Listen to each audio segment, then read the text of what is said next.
예, 마태복음 18장 같이 보도록 하겠습니다.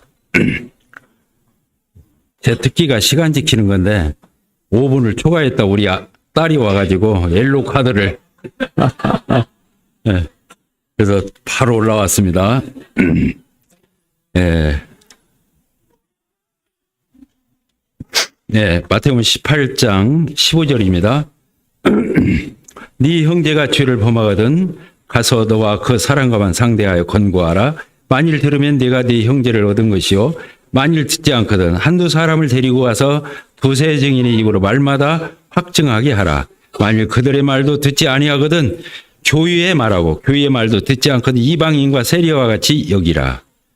진실로 너희에게 이르노니 무엇이든지 너희가 땅에서 매면 하늘에서도 매일 것이요 무엇이든지 땅에서 풀면 하늘에서도 풀리리라. 진실로 다시 너희에게 이르노니 너희 중에 두 사람이 땅에서 합심하여 무엇이든지 구하면 하늘에 계신 내 아버지께서 그들을 위하여 이루게 하시리라. 두세 사람이 내 이름으로 모인 곳에는 나도 그들 중에 있느니라. 여기 두 번째 나오는 교회에 대한 단어입니다. 몇 절입니까? 17절이죠. 17절. 교회에 어떤 죄를 범한 사람이 있어요. 그러면 그 사람과 피해를 입은 당사자가 만나서 얘기를 하는 거예요. 그런데 말을 안 들어요. 그러면 한두 사람 증인을 데리고 가서 이제 증인을 내세워가지고 말을 해요. 근데도 또 말을 안 들어요. 그러면 그때 어떻게 하라고 그랬어요? 17절. 만일 그들의 말도 듣지 않거든 어디에 말하고? 교회에 말하고 교회의 말도 듣지 않거든 뭐라고 했어요? 이방인과 세리와 같이 여기라. 이렇게 돼 있죠? 예, 여기 보면 오늘 교회 진리에 관한 건데 교회는 건물이 아니라는 것을 알 수 있어요. 뭔 말 알겠죠? 듣지 않으면 어디에다 말하고요? 교회에다 말하라고. 교회가 뭐예요? 교회가 건물이면 말이 돼야 안 돼요. 건물에다 대고 말할 수는 없잖아요. 교회는 구원받은 그리스도인들의 무리를 가리켜서 교회라고 그래요. 따라서 합시다. 구원받은 그리스도인들의 무리. 이 그리스도인들의 무리를 가리켜서 에클레시아, 헬라어로는 에클레시아라고 그래요. 세상으로도 구별되어서 별도로 모인 무리를 가리켜서 이 에클레시아 교회라고 말합니다. 그래서 교회는 건물도 아니고 이 건물이 성전은 더더욱이 아니고 또 교회는 어떤 교파의 어떤 조직체, 총회, 노예 이런 조직체도 아니에요. 우리 모임도 호남 지역 장로 모임이 있어요, 없어요? 전국 장로 수양이 있어요, 없어요?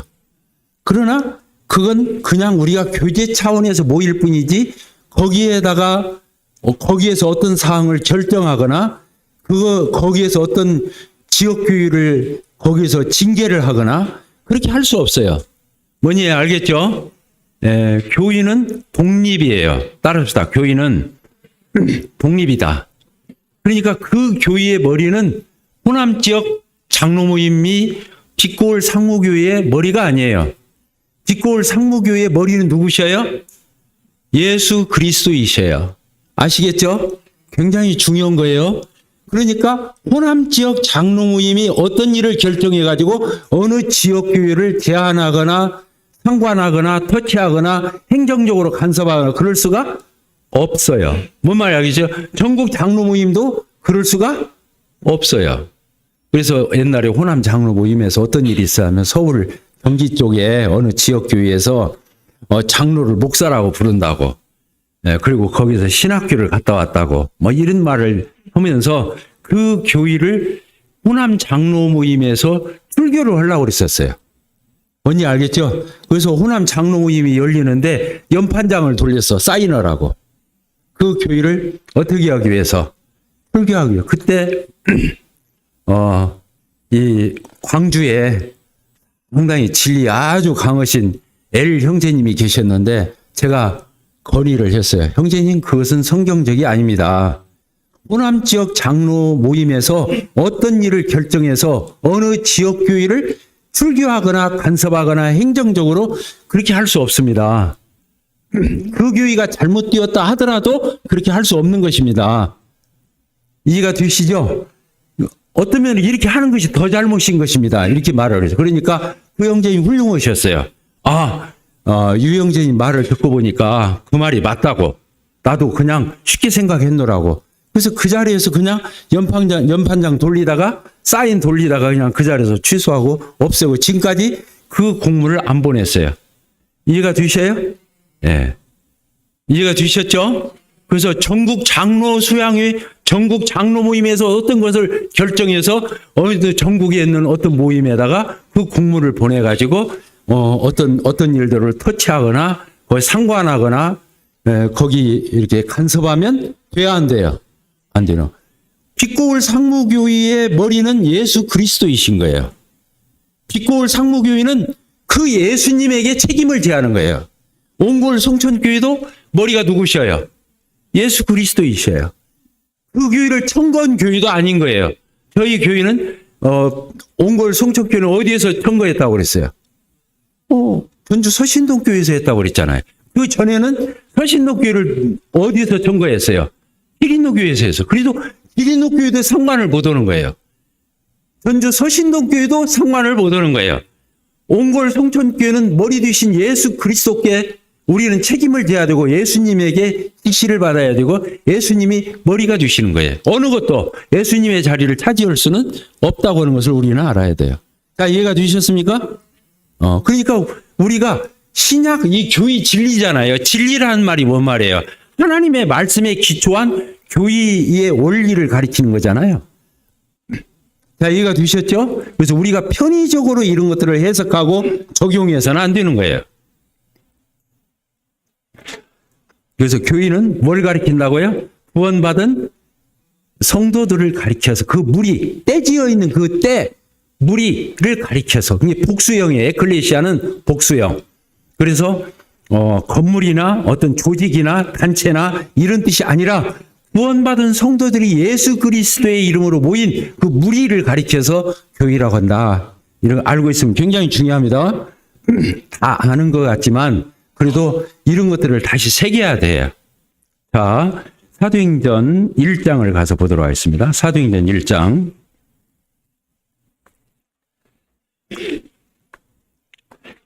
사도행전 2장에서 교회가 이루어졌다고 그랬잖아요.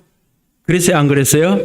그건 사도행전 2장에서부터 초대교회 예루살렘 교회가 시작되는 거예요. 그러니까 교회를 연구하려면은 사도행전 2장에서부터 연구를 해야 하는 거예요. 초대교회가 어떻게 했는지를 봐야 하는 거예요. 맨 처음 예수님에게 직접 가르침을 받은 12사도가 그중에 가룟 유다는 자기 길을 갔기 때문에 나중에 누구를 선거해서 그 한 사도 자리를 메꿨죠? 마띠아라는 사람을 채워가지고 12사도를 채워넣고 교회가 시작되잖아요. 이 1장에서 채워넣는 거예요. 그리고 2장에서 성령이 오셔서 교회가 태동해서 초대 예루살렘 교회가 시작되죠. 예수님에게서 직접 배운 그 사도들이 목회했던 교회, 그게 초대 예루살렘 교회가 되는 거예요. 그러니까 안디옥 교회도 훌륭한 점이 있죠. 그러나 안디옥 교회가 우리 교회의 표상이 될 수는 없어요. 왜?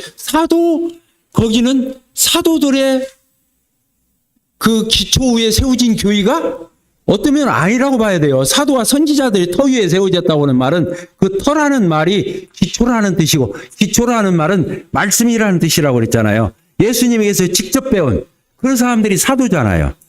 그렇죠. 사도라는 자격 속에는 예수님과 직접 접한 사람을 가리켜서 가르침받은 사람을 사도라고 그러는데 이 사도행전 2장에서부터 교회가 시작되는 거죠. 사도행전 1장을 보겠습니다. 사도행전 1장을 보면 아주 중요한 말씀이 나와요.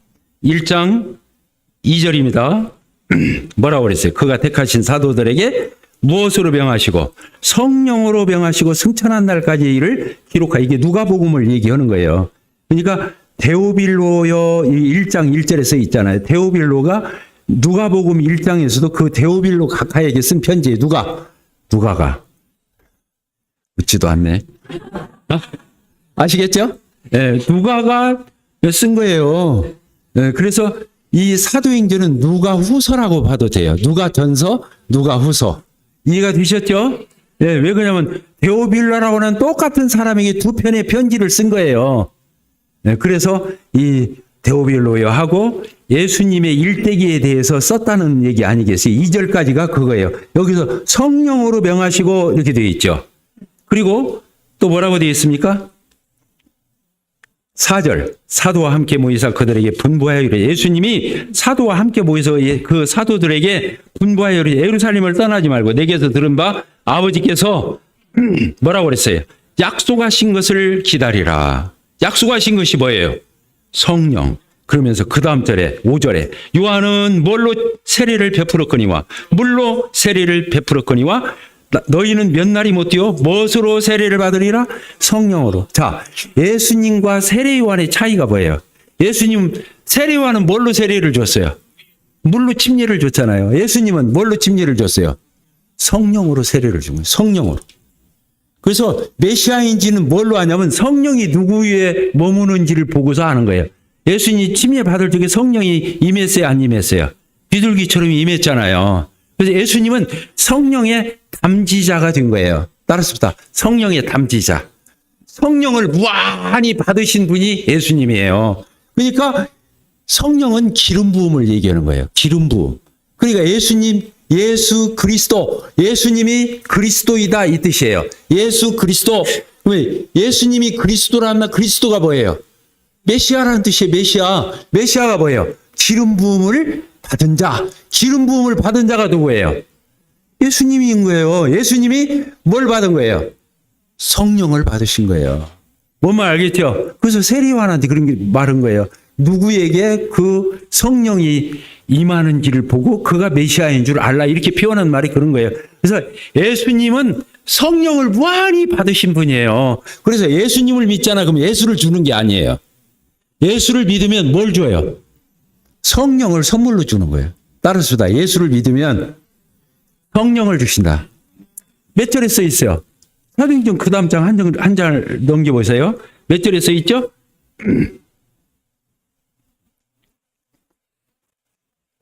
2장 몇 절에 써 있죠? 33절. 하나님이 오른손으로 예수를 높이시며 예수님이 십자가에 죽으시고 부활하시고 승천하셨으니까 예수를 높였죠. 그가 뭘 주셨어요? 약속하신 성령을 아버지께 받아서 너희가 보고 듣는 이것을 부어 주셨느니라. 이게 성령을 부어 주시는 거예요. 그러면서 몇 절을 보시냐면 38절 같이 읽겠습니다. 시작. 베드로가 이르되 너희가 회개하여 각각 예수 그리스도의 이름으로 세례를 받고 죄사함을 받으라. 그리하면 뭘 받는다? 성령의 선물을 받으리니. 이렇게 되어 있는 거예요. 자, 저를 봅시다. 예수 믿으면 뭘 줘요? 성령을 주시는 거예요. 놀랍죠?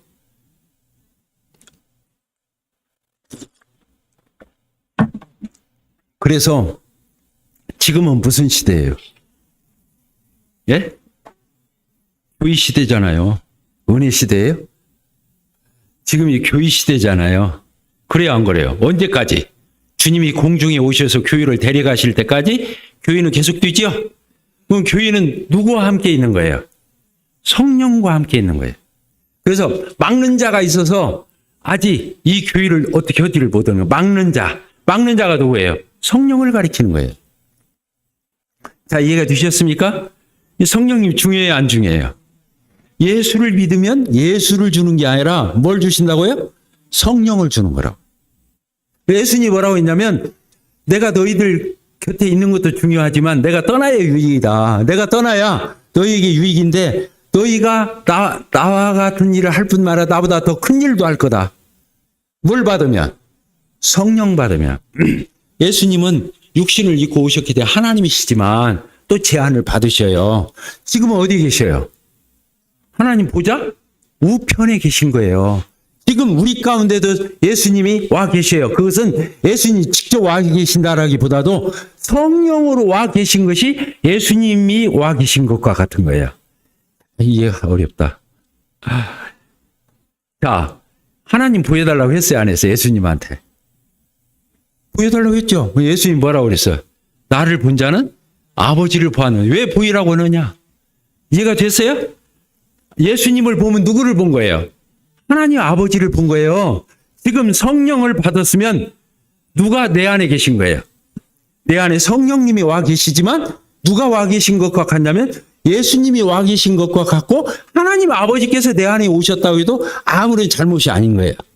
아시겠죠? 아이고, 어렵나요? 예. 수준이 굉장히 중요하죠. 그래서 지금은 이 사도행전을 다른 말로는 뭐라고까지 얘기를 해요. 그래요. 박수 한번 쳐줘야겠네. 네.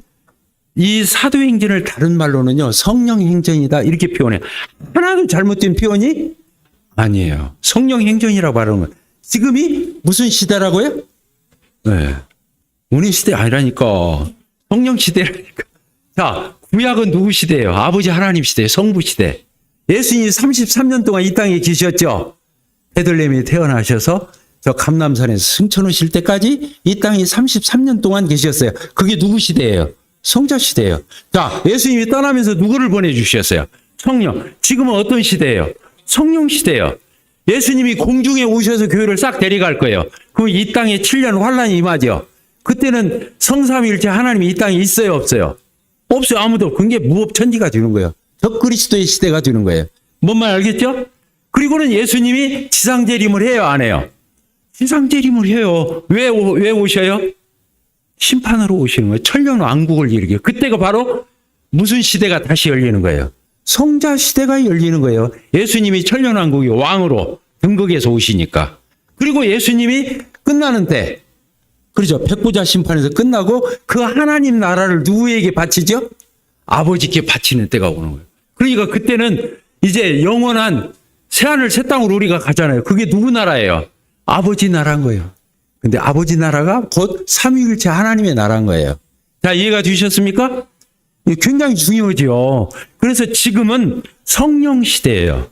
그래서 우리 성도들이 누구를 자꾸 불러야 돼요? 성령님에 대해서 말을 많이 하는 거예요. 우리가 옛날에 그렇게 기도했어요. 지금은 누구를 시켜서 기도하지만 옛날에 뭐라고 그러죠? 성령님이 인도하시는 대로 어떤 한 형제님 기도하고 마치겠습니다. 그렇게 했어요, 안 했어요? 누가 인도하는 대로? 성령님이 인도하시는 대로. 지금은 성령 시대예요.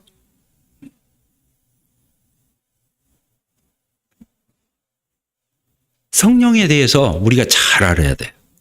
성령에 대해서 아주 익숙해야 돼요. 그리고 예수님을 믿으면 누구를 준다고 그랬어요? 성령을 준다. 그게 에베소서 1장에 또 써 있어요. 뭐라고 되어 있어요? 예수님을 복음을 듣고 예수님을 믿으면 뭘 주신다고 했어요? 성령이 인치고 내 안에 내주어신다. 내주. 내 안내자에다가 거주한다는 주자에 가지고 내주어신다는 거예요. 성령님이 절대로 떠나지 않아요. 한 번 오신 성령님은 안 떠나요. 따라서 합시다. 한 번 오신 성령님은 안 떠난다. 그걸 다른 말로는 인쳤다 그런 거, 도장 찍었다. 하나님이 너는 내 자녀야, 너는 내 것이야 이렇게 인쳤다는 거예요. 굉장히 중요하죠. 그리고 그 성령 하나님은 떠나요, 안 떠나요? 내가 죄진다고 떠나요? 안 떠나요. 그 내 안에서 근심하실지라도 안 떠나는 거예요. 그걸 인쳤다고 그러는 거예요. 그러니까 우리 구원이 변해요, 안 변해요? 그래서 안 변하는 거예요. 내가 예수님을 믿어서 의롭다함을 얻었다. 내가 믿었기 때문에 안 변하는 게 아니라 성령님이 인치고 내주었기 때문에 안 변하는 거예요, 구원이. 구원의 이 영속성은 나에게 있는 게 아니에요. 내가 예수님을 믿은 그 믿음에 있는 게 아니라 누가 있다고요? 성령이 내 안에 오신 것에 있는 거예요. 굉장히 중요하죠? 이거 굉장히 중요한 얘기 하는 거예요. 그래서 성령님이 내 안에 와 계셔요. 그래서 내 안에 계셔서 무슨 노릇을 하셔요? 예? 크게 말해요. 보혜사. 들어보셔서 안 들어보셨어요? 들어봤죠? 보혜사 노릇을 하신 거 성령님이 보혜사. 보가 뭐예요? 보호하시고, 은혜를 베푸시고, 뭐예요? 가르쳐 주시고. 그래서 보혜사라는 말은 보호하시고, 은혜 베푸시고, 가르치시고, 보혜사. 예수님이 보혜사였어요. 이 땅에 계실 때. 또 다른 보혜사를 보내주겠다. 그러니 또 다른 보혜사는 누구를 가리키는 거예요? 성령 하나님을 가리키는 거예요. 그래서 하나님은 우리의 구원을 위해서 두 하나님을 주신 거예요. 첫째는 우리의 칭의 죄사함을 위해서 예수 그리스도를 보내셔서 죽으시고 부활하시고 승천하셔서 우리의 의롭다함을 이루신 거예요. 구원, 신분적인 것. 하나님 자녀로 거듭나는 출생, 이걸 주신 거예요. 우리의 성화를 위해서. 성화가 어떤 뜻이에요?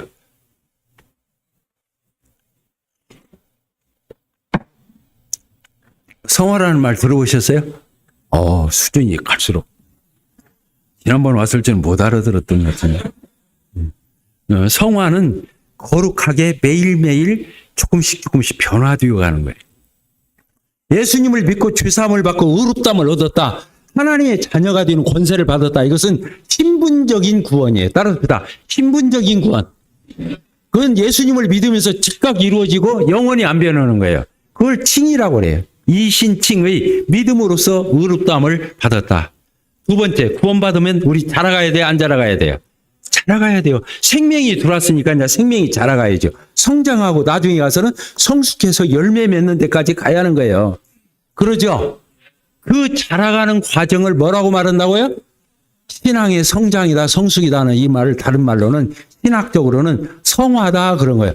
거룩할 성자다, 변화되어 간다는. 그래서 주님을 닮아가는 거 이렇게 쓰면 돼요.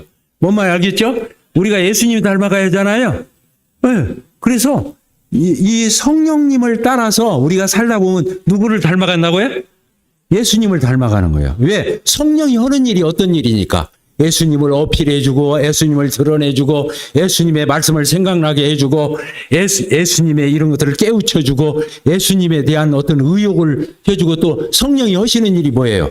하나님을 아버지라 부를 수 있는 그 의욕과 충동과 그 하나님이라고 부를 수 있는 담대한 용기를 주시는 분이 성령이신 거예요. 하나님이 누구라고요?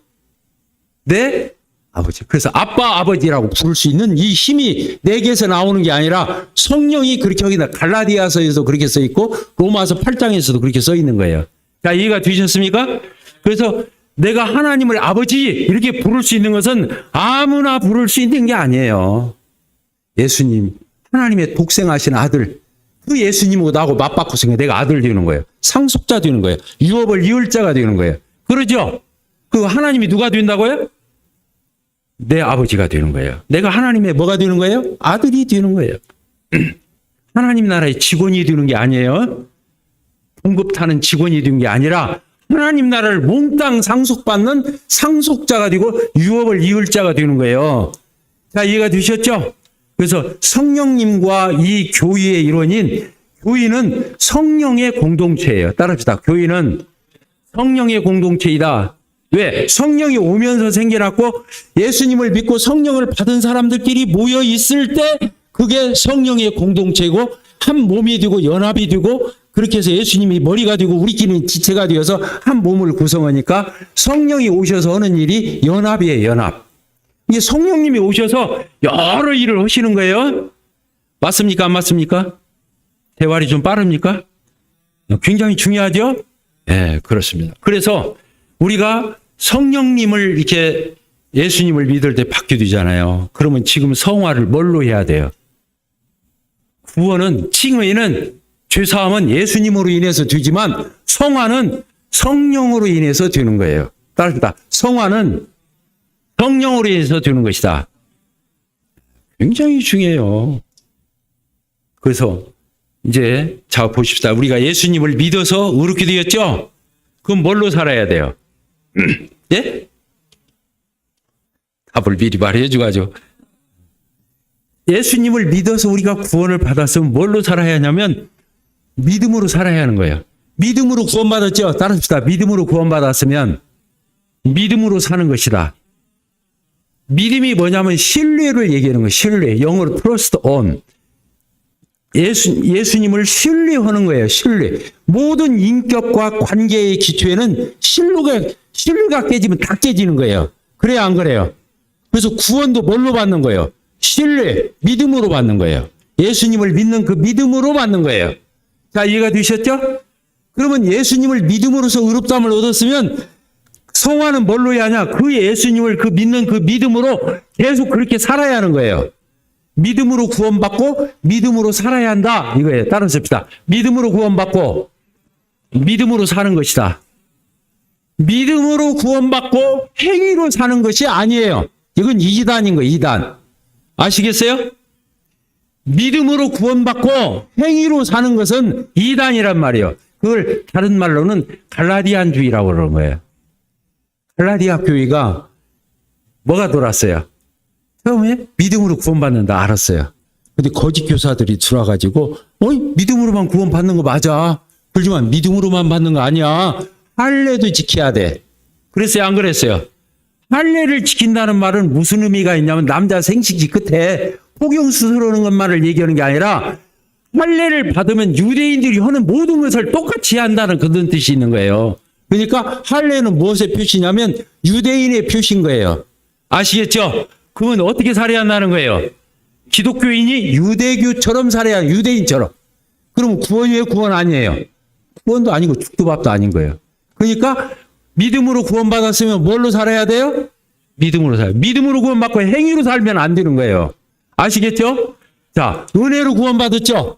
나 믿음으로 받았다는 얘기는 행위로 받은 것이 아니다. 이 뜻이잖아요.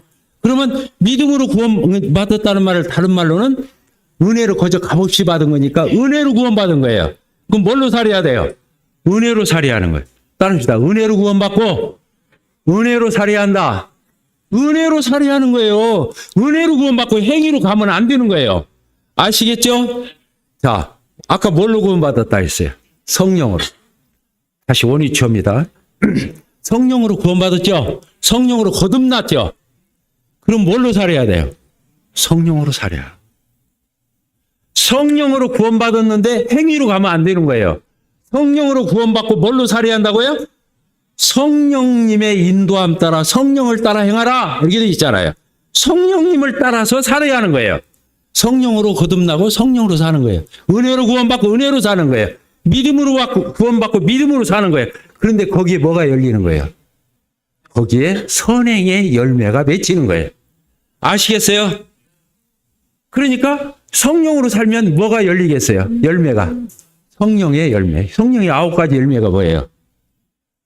행위를 얘기하는 게 없어요. 다 성품이에요. 예수님을 닮은 성품. 9가지 성품이 나오는 거예요. 그러니까 성령으로 구원받고 성령으로 살면 뭔 열매가 맺는다고요? 성령의 열매가 맺히는 거예요. 성령의 열매가 뭐라고요? 예수님의 성품을 얘기하는 거예요. 캐릭터를 얘기하는 거예요. 이해가 되시죠? 자, 은혜로 구원받고 은혜로 살죠? 그럼 뭐가 열려요? 선행이라는 열매가 맺히는 거예요. 선행을 하기 위해서 사는 게 아니에요.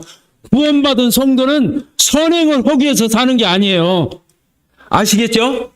그러면 다시 뭘로 빠져요? 율법주의에 빠져요. 따릅시다. 율법주의에 도로 빠진다. 선행을 하려는 게 왜 나쁘겠어요? 근데 다시 율법주의에 빠지니까 안 되는 거예요. 그럼 율법주의에 빠지면 되겠어요? 안 되겠어요? 은혜로 구원받고 안 되죠. 그래서 이건 굉장히 중요합니다. 이번 교회 진립 이걸 떠나서라도 지금 교회 시대와 성령 시대와 성령님과 그리스도인의 이 관계를 얘기하면서 지금 나온 말씀인데요. 우리는 성령으로 거듭나고 그래서 뭐라고 써 있어요? 갈라디아서 성령으로 시작하였다가 뭘로 마치겠느냐? 육체로 마치겠느냐? 육체가 뭐냐면 육체의 노력의 행위, 율법의 행위, 도덕, 윤리, 선행 뚝 들 수 있는 거예요. 우리가 선행으로 구원받을 수 있어요? 못 받잖아요. 도덕 윤리로 받을 수 있어요? 율법으로 받을 수 있어요? 십계명 지켜서 못 받는 거예요. 이해가 되시죠? 우리는 뭘로 구원받는다고요? 믿음으로, 은혜로, 성령으로. 그 뭘로 사는 거라고요? 그렇게 살아가는 거예요. 그런데 내 안에 열매가 맺혀야 안 맺혀요? 맺혀요. 행위로 돌아가 버린 사람은 다시 지쳐요. 지쳐요. 행위로 돌아간 사람은 지쳐요. 그래야 안 그래요? 내가 육체적인 노력을 해야 되니까 딱 걸려드는 거예요. 행위주의에.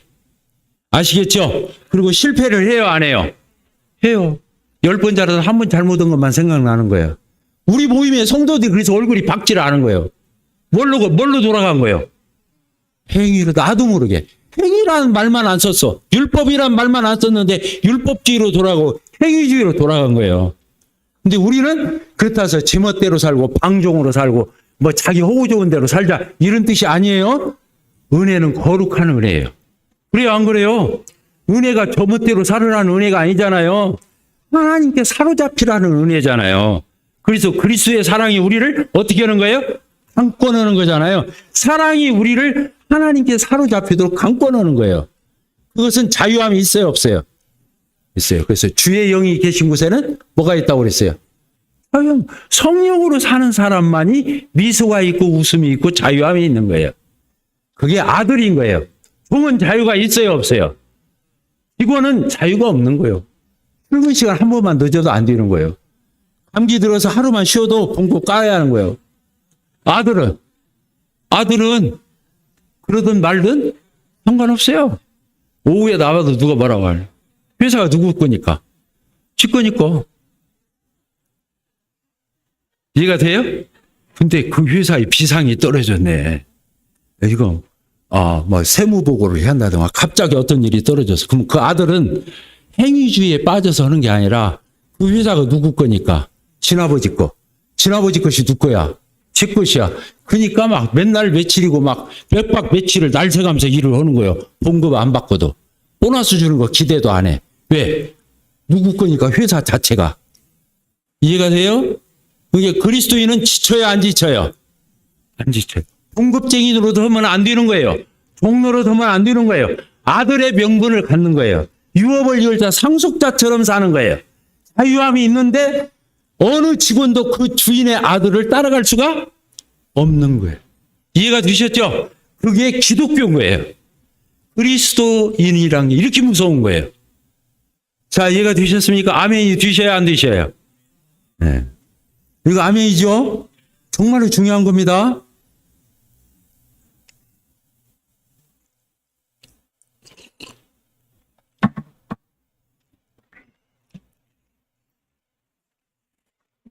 이제 1편 끝났네. 사도행전 1장을 보면요. 이게 나와요.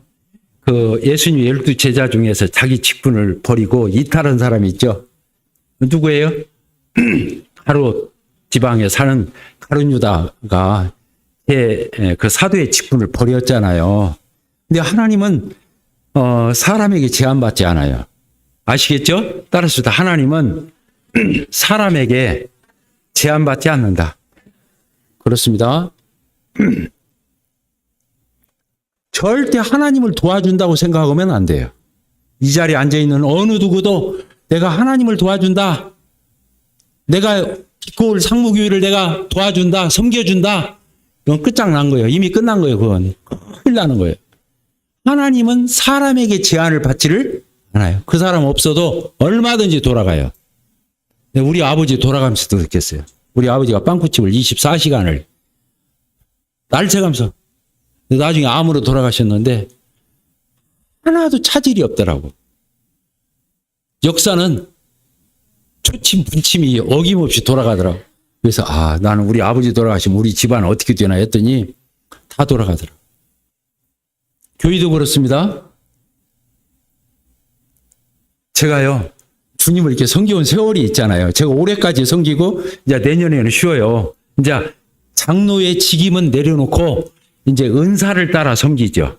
장로라는 직임이 뭘 많이 해서가 아니라 이 보직이 주는 이 스트레스가 있고 짐이 있어요. 그런데 이제 올해까지 하고 제가 이제 내년부터는 자유롭게 은사를 따라서 이게 섬기게 될 건데 제가 이제 주님을 지금까지 섬겨온 걸 이렇게 돌이켜 보면은 그렇습니다. 제 인상이 딱딱해요, 부드러워요? 아이고, 어려운 질문.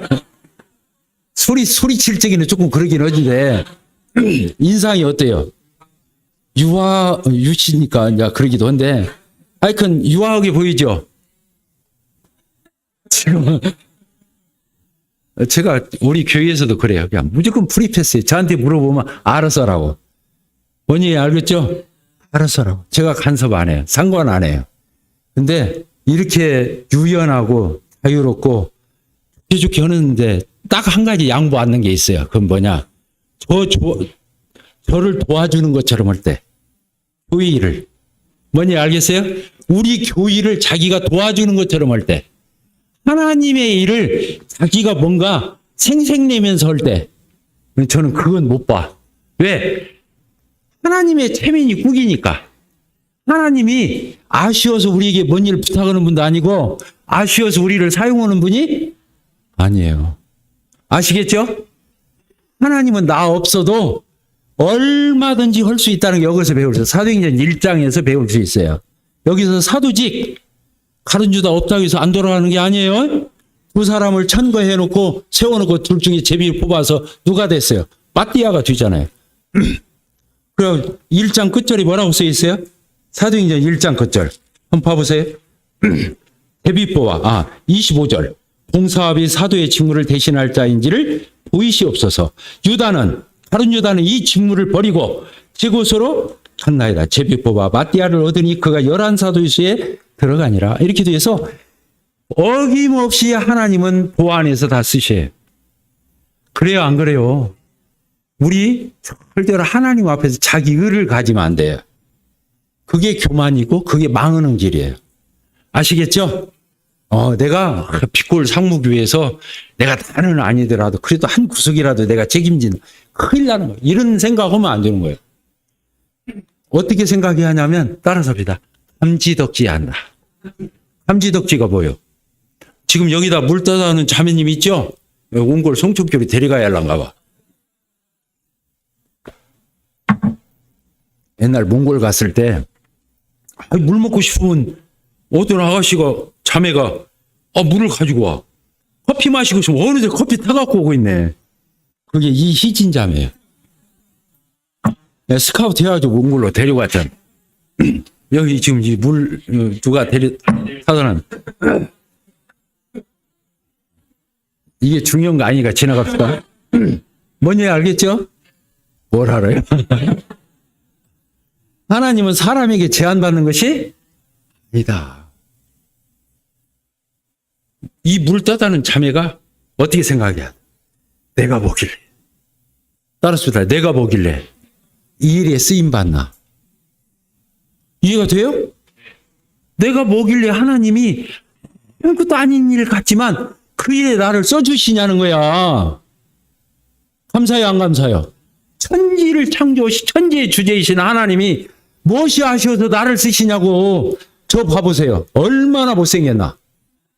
아니, 우리 교회에서 옹골 송정교에서 최고 못생긴 사람 하면 저 찾으면 되는 거야. 근데 저를 써줘요, 안 써줘요? 써줘요. 자, 감사해요, 안 감사해요?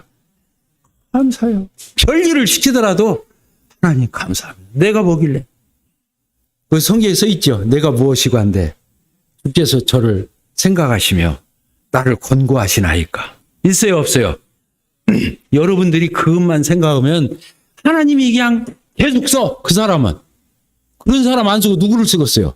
근데 뭐라도 조금 하고 나면 그 태를 내. 그 값을 해. 그러면 되겠어요, 안 되겠어요? 인간이 저도 비우상에서 안 쓴다니까, 그 사람. 왜냐면 내가 하나님이 이러자고 여기에 나선 건데 내가 내 이러는 것도 아니고. 그래요, 안 그래요? 내가 내 이러는 거예요? 옹골 송축교회 목회가 유인관이 목회하는 일입니까? 아니요. 주님 일인 거예요.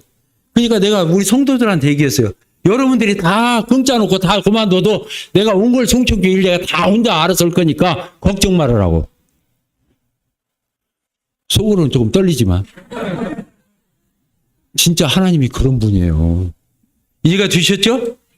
하나님은요, 절대로 그런 분이 아니에요. 그런 성도가 많은 교회는 서로 봉사하려고, 서로 헌신하려고 그러고, 서로 주님 일 하려고. 그래요. 그래요, 안 그래요? 그런 교회는 싹수가 있는 교회이고, 그 교회는 축복받고 하나님이 역사하는 교회가 되는 거예요. 아시겠죠? 자, 교회 부흥이 쉽습니까? 어렵습니까? 쉽죠? 이렇게 쉬운 거예요. 근데 여기서 한 가지 더.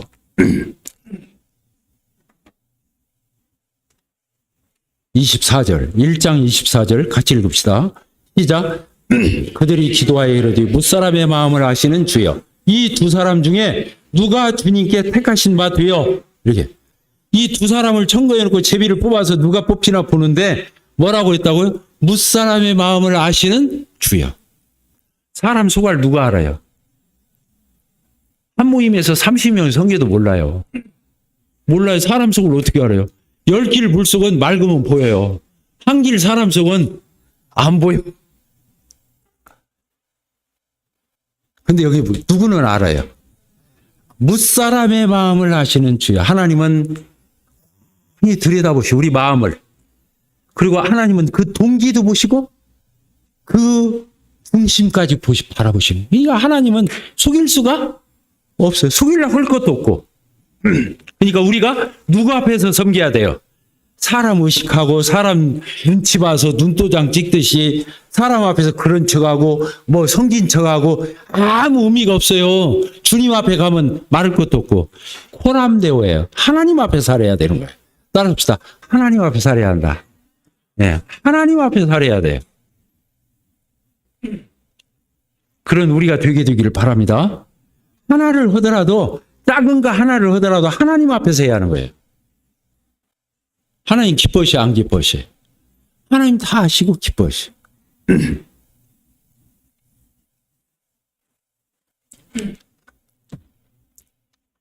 그래서 사도행전 1장에서 2장으로 넘어가자마자 2장 1절에서 오순절날 성령이 임하면서 교회가 시작되는데 그 직전에 한 일이 뭐냐? 리더십을 보강했다는 거예요.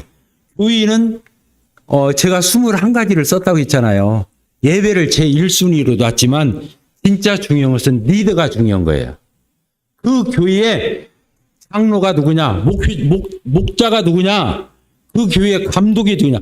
감독, 목자, 장로 같은 사람이에요. 아시겠죠? 장로는 신분이에요. 늙은이, 올드, 엘더라고 해요. 엘더. 늙은이잖아요. 그 신분이에요. 늙은 사람. 지혜로운 사람, 경험 많은 사람, 노련한 사람, 이런 뜻이에요. 그런데 그 장로가 하는 일이 두 가지예요. 첫째는 감독. 양들이 대대로 자기들끼리 싸움은 안 나. 부딪히지는 않나. 끙짜나 부리고 있고 다른 사람 해치지는 않나. 판을 깨지는 않나.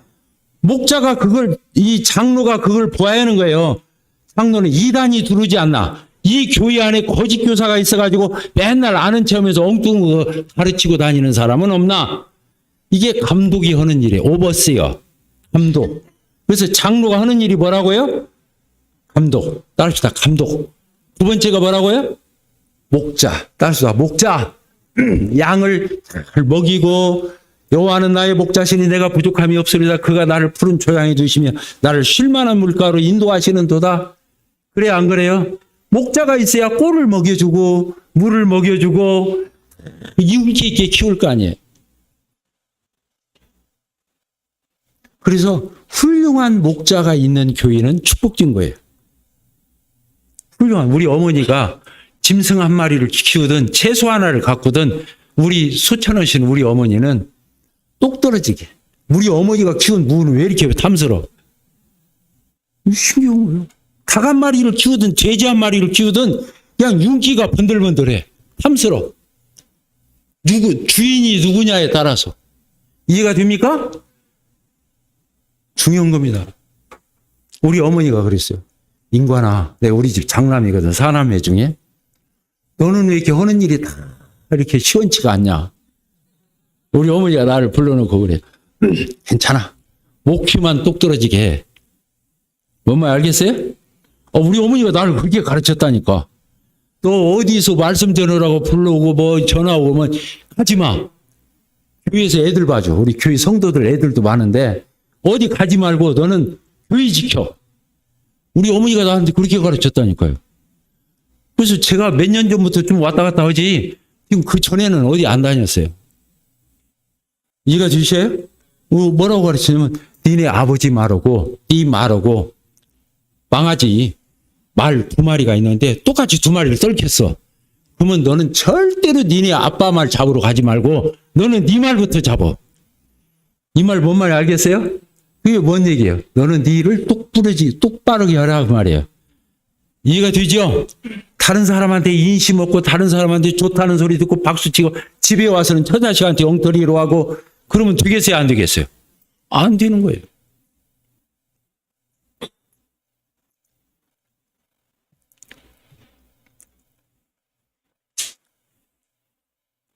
그래서 저는 이제 목표가 요한복음 10장 10절 예수님이 하신 말씀이거든요. 저는 목표를 이 구절로 놨어요. 뭐냐? 따라서 합시다. 내가 온 것은 양으로 생명을 얻게 하고 더 풍성히 얻게 하려 왔다. 예수님이 오신 것은 예수님이 선한 목자시잖아요. 양으로 뭘 얻는다고요? 생명. 생명을 얻어야 하잖아요. 그리고 어떻게 얻어야 돼요? 더 풍성히 얻게 하려고 왔다는 거예요. 그러니까 이 교회의 장로들은 이 교회의 주일학교 판사든 학생부 교사든 작은 목자들이에요. 다. 뭔지 알겠어요? 왜 교회가 부흥이 안 되냐면 교사 노릇을 하기 때문에 교회가 부흥이 안 되는 거예요. 아시겠죠?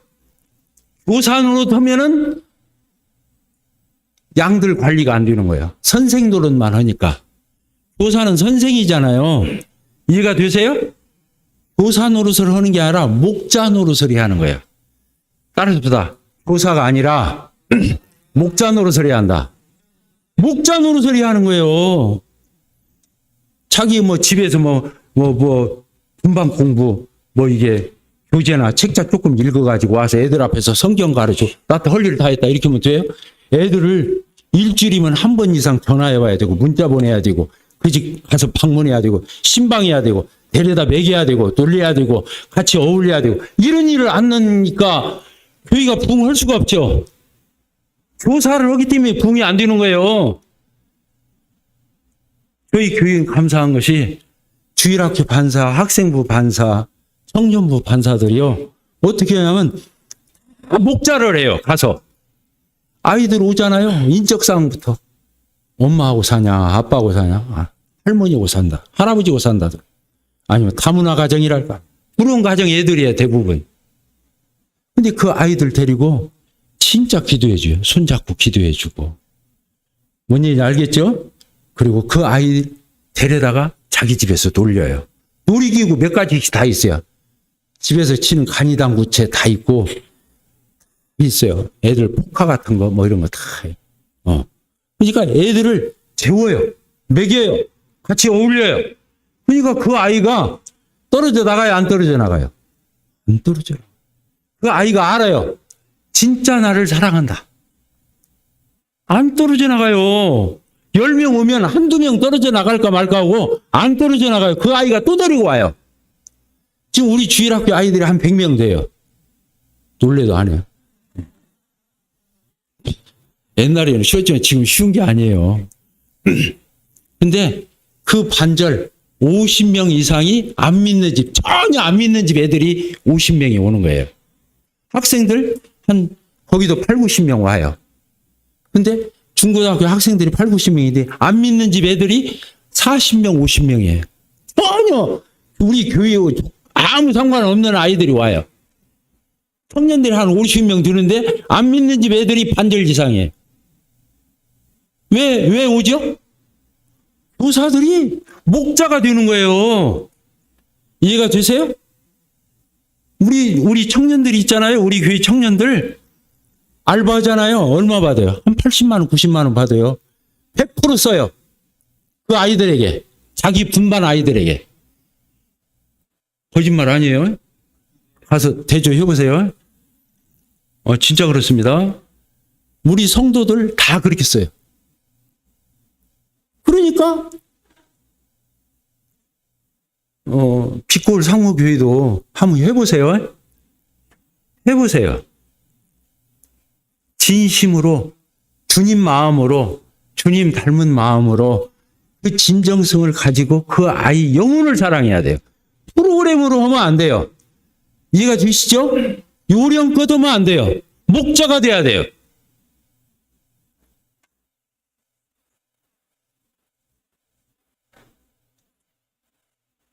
끝났네.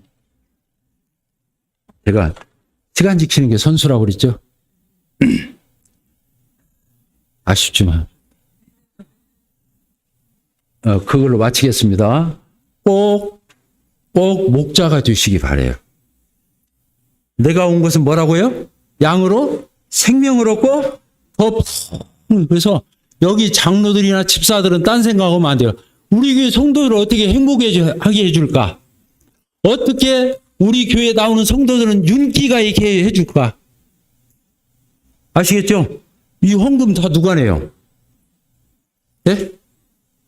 어떤 형제님이 한두 분이 됩니까? 누가 내요? 성도들이 내죠? 성도들 다 나눠줘요. 다 성도들 위해서 써버려요. 그거 뭐라고 댕기나요? 그 누가 좋아해야 돼요? 우리 성도들이 좋아야 하잖아요. 전도가 무엇이 어려워요? 우리 교회가 행복하고 우리 교회가 너무 좋아.